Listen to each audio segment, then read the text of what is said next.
1,00,000 మంది శివభక్తులతో కలిసి మహారుద్రాక్ష పూజలో పాల్గొనండి. వెంటనే కాల్ చేసి మీ పేరును నమోదు చేసుకోండి.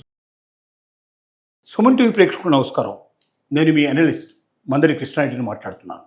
గోల్డ్ మానిటైజేషన్ అనేటువంటిది గతంలో ప్రభుత్వం 2015లో ఒకసారి తీసుకొచ్చింది. ఈ 2015లో తీసుకొచ్చిన పథకం ప్రకారంగా ఎవరైనా తమ దగ్గర ఉన్నటువంటి బంగారాన్ని బ్యాంకులో డిపాజిట్ చేసినట్టయితే వాడికి 2.5% నుంచి మొదలు పెడితే 2.15 నుంచి 2.5% వరకు సంవత్సరానికి వాళ్ళకు వడ్డీ ఇచ్చినట్టుగా ఏర్పాటు చేయడం జరిగింది. దీనిలో ప్రజలు పెద్దగా ఇష్టం చూపించలేదు. ఎందుకంటే సంవత్సరానికి 2%, 2.5% అంటే అతి తక్కువ వడ్డీ. ఇంత తక్కువ వడ్డీకి ఎవరు కూడా అంటే 20 పైసలు సంవత్సరానికి 100 రూపాయలకి 20 పైసలు 25 పైసలు ఆదాయం వచ్చేట్టుగా చేసేందుకు సిద్ధపడడం వల్ల ఎవ్వరూ పెద్దగా ఆసక్తి చూపించలేదు. 38 టన్నుల బంగారాన్ని మాత్రమే ప్రభుత్వం సేకరించగలిగింది. కానీ ఇప్పుడు అలా కాకుండా 1000 టన్నుల బంగారాన్ని ప్రజల నుంచి సేకరించాలి, తద్వారా ఒక పెద్ద విజయాన్ని సాధించాలి. ఎందుకంటే ఇవాళ ప్రభుత్వం దగ్గర కొనిపెట్టుకున్నటువంటి బంగారం 800 టన్నులు. అంటే ప్రభుత్వం ఇన్నేళ్లలో కష్టపడి రిజర్వ్ బ్యాంకు దగ్గర దాచిపెట్టినటువంటి బంగారం ఏదైతే ఉందో దానికన్నా ఎక్కువ బంగారాన్ని ప్రజల దగ్గర నుంచి సేకరించడం వల్ల మనం ఆర్థికంగా చాలా బలంగా ఉండే అవకాశం ఉంది.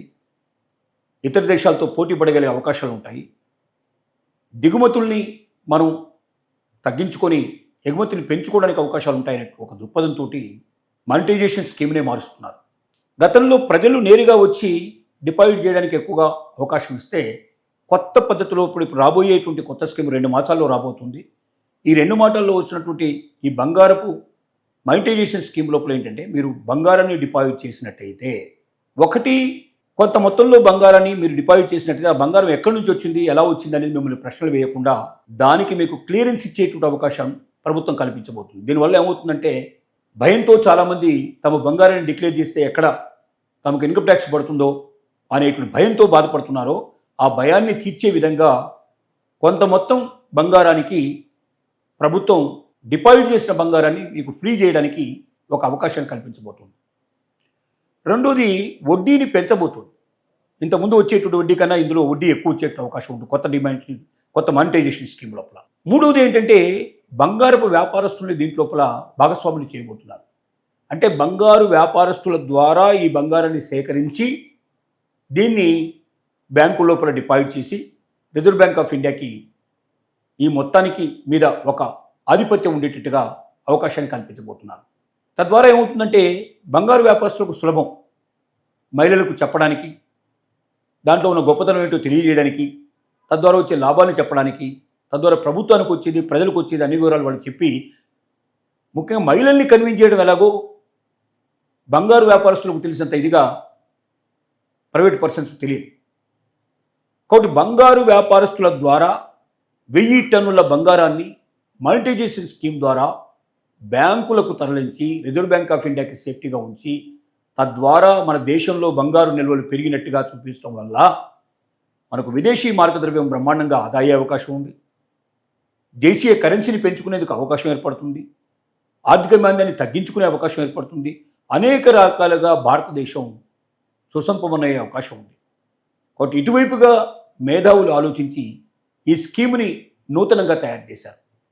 ఈ నూతనమైనటువంటి మానిటైజేషన్ స్కీమ్ ఏదైతే ఉందో ఇది బంగారు monetization scheme, gold monetization scheme ఏదైతే ఉందో మరొక 2 మాసాల లోపల అమల్లోకి రాబోతుంది. ఈ 2 మాసాల్లోకి అమలు రాగానే బంగారు వ్యాపారస్తులకు ముందుగా ట్రైనింగ్ ఇస్తారు. దీంట్లో ఉండేటువంటి లాభాలు ఏమిటో వాళ్ళకి తెలియజేస్తారు. మహిళల్ని కన్విన్స్ చేసేటువంటి విధానాన్ని వాళ్ళకి తెలియజేస్తారు. తద్వారా కుటుంబానికి ఏం లాభం వస్తుంది, మహిళలకు ఏం లాభం వస్తుంది, దేశానికి ఏం లాభం వస్తుంది అన్ని విషయాలు వాళ్ళకి విడమర్చి చెప్తారు.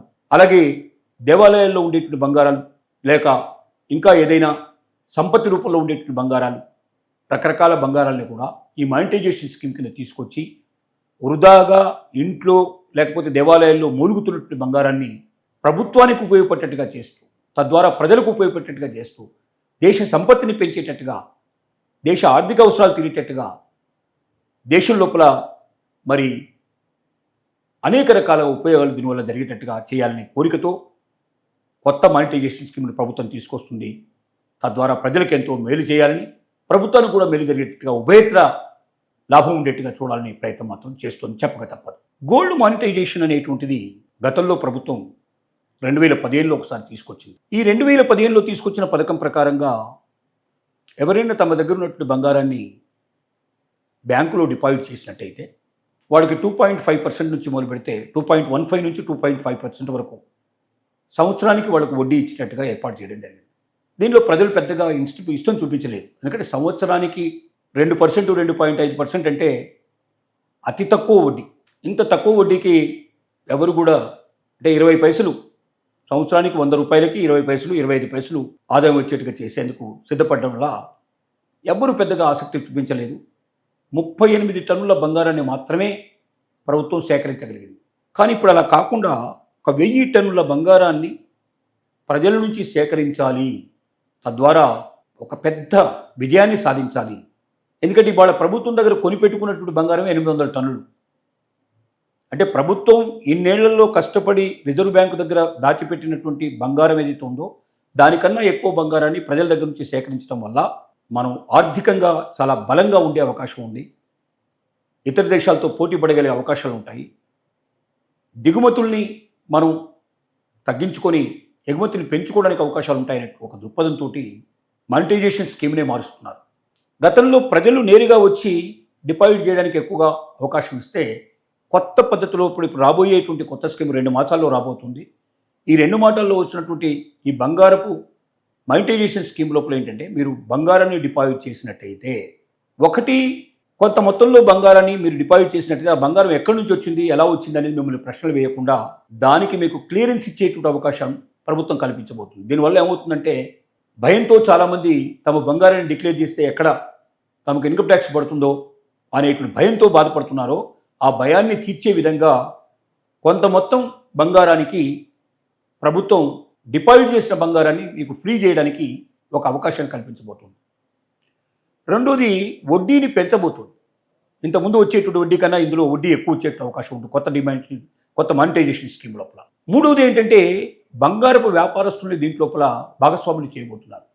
అంటే బంగారు వ్యాపారస్తుల ద్వారా ఈ బంగారాన్ని సేకరించి దీన్ని బ్యాంకు లోపల డిపాజిట్ చేసి రిజర్వ్ బ్యాంక్ ఆఫ్ ఇండియాకి ఈ మొత్తానికి మీద ఒక ఆధిపత్యం ఉండేటట్టుగా అవకాశాన్ని కల్పించబోతున్నారు.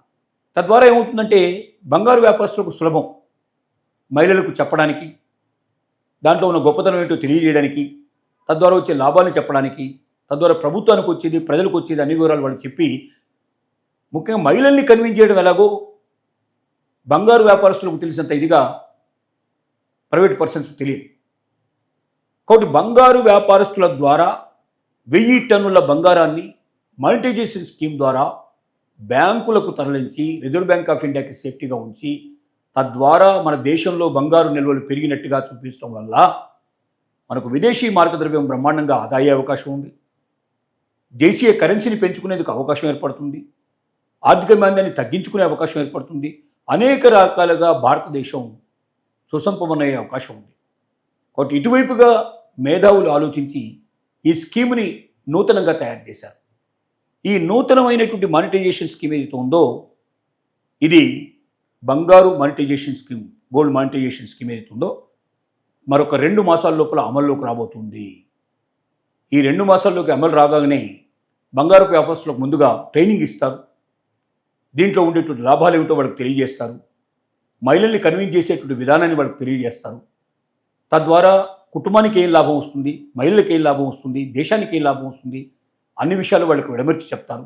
అలాగే దేవాలయాల్లో ఉండేటువంటి బంగారాలు లేక ఇంకా ఏదైనా సంపత్తి రూపంలో ఉండేటువంటి బంగారాలు, రకరకాల బంగారాలని కూడా ఈ మానిటైజేషన్ స్కీమ్ కింద తీసుకొచ్చి వృధాగా ఇంట్లో లేకపోతే దేవాలయాల్లో మూలుగుతున్నటువంటి బంగారాన్ని ప్రభుత్వానికి ఉపయోగపడేటట్టుగా చేస్తూ తద్వారా ప్రజలకు ఉపయోగపడేటట్టుగా చేస్తూ దేశ సంపత్తిని పెంచేటట్టుగా దేశ ఆర్థిక అవసరాలు తీరేటట్టుగా దేశం లోపల మరి అనేక రకాల ఉపయోగాలు దీనివల్ల జరిగేటట్టుగా చేయాలనే కోరికతో కొత్త మానిటైజేషన్ స్కీమ్ను ప్రభుత్వం తీసుకొస్తుంది.